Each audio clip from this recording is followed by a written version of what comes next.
اللہ ولی الذین آمنوا یخرجہم من الظلمات الی النور، اللہ ولی ہے ان لوگوں کے جو اللہ پر ایمان رکھتے ہیں، اللہ ان کو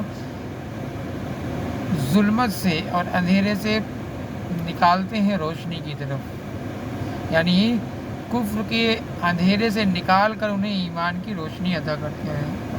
یخرجہم من الظلمات، ظلمات سے مراد ظلمات جو ہے دنیا، ظلمات جو ہے کفر، اور الی النور سے مراد ہے نور ایمان، یعنی کفر کی سوچ اور وچار دھارا سے نکال کر ایمان کی سوچ و وچار دھارا پر اللہ تعالیٰ اس کو منتقل کر دیتے ہیں۔ یخرجہم من الظلمات الی النور، جو بھی اللہ پر ایمان، اللہ ولی ان کے اللہ دوست ہیں جو اللہ پر ایمان رکھتے ہیں۔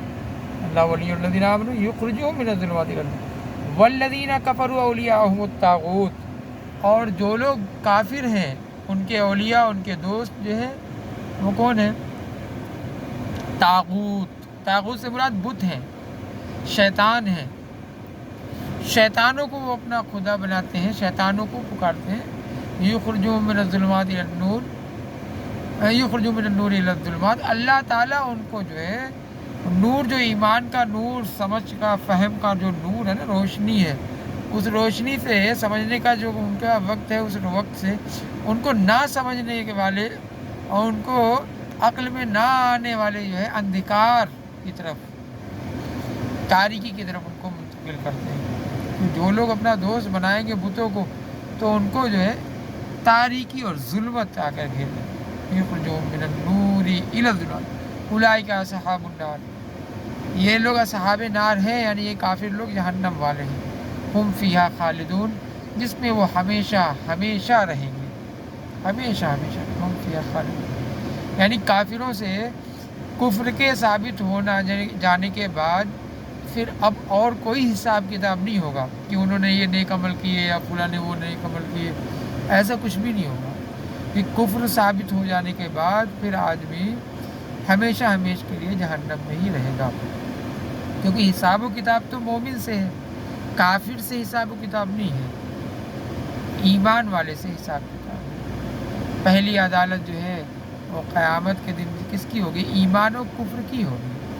جب کفر ثابت ہو گیا تو پھر اب کوئی حساب و کتاب نہیں۔ ایمان اگر ثابت ہوا کہ ذرہ برابر بھی ایمان ہے، آؤ آگے بھائی، اب حساب دو حقوق العباد کا، یعنی ایمان ثابت ہو گیا، آگے بڑھو حقوق العباد، بھائی کے، بہن کے، والد کے، والدہ کے، پریوار کے، خاندان کے، رشتہ دار کے حق تم نے ہضم کیے ہیں، دبائے ہیں، وہ دینے پڑیں گے پکا، ایک دم 100%۔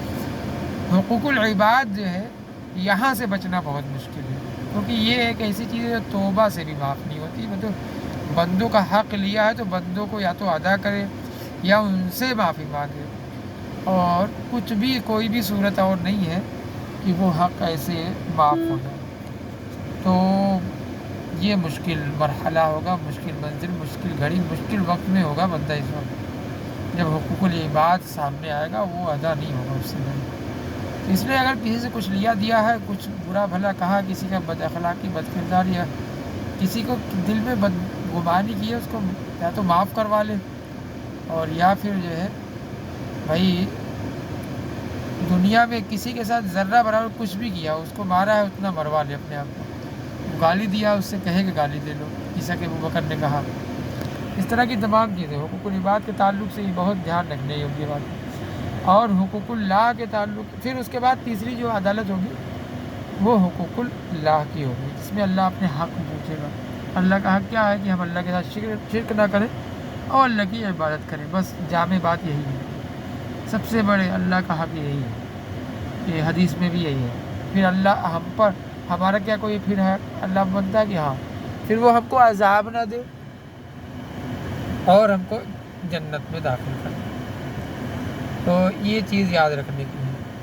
ساتھ میں یہ بھی ایک حدیث سمجھ لو کہ فرمایا کہ کسی کے قدم اس وقت تک اپنے جو ہے جگہ سے، یعنی محاسبے کی جگہ سے، لا یزال قدم عبد حتی یسأل عن 40، 4 سوال نہیں کیے جائیں گے تو اپنی جگہ سے نہیں ہٹیں۔ سب سے پہلے پوچھا جائے گا اللہ کے ہاں ان عمر ہی فیما فنا کی، عمر کہاں فنا کی، کس کام میں لگایا، وعن شباب ہی فیما ابلاہ، جوانی کس کام میں جو ہے خرچ کی، وعن علم ہی ماذا عمل بہ، علم اس پر کتنا عمل کیا، اور پوچھا جائے گا وعن مالہ من این اکتسبہ فیما ینفقہ، تو عمر کہاں لگائی، جوانی کہاں لگائی، مال کہاں سے کمایا، کہاں خرچ کیا، علم تھا اس پہ کتنا عمل کیا.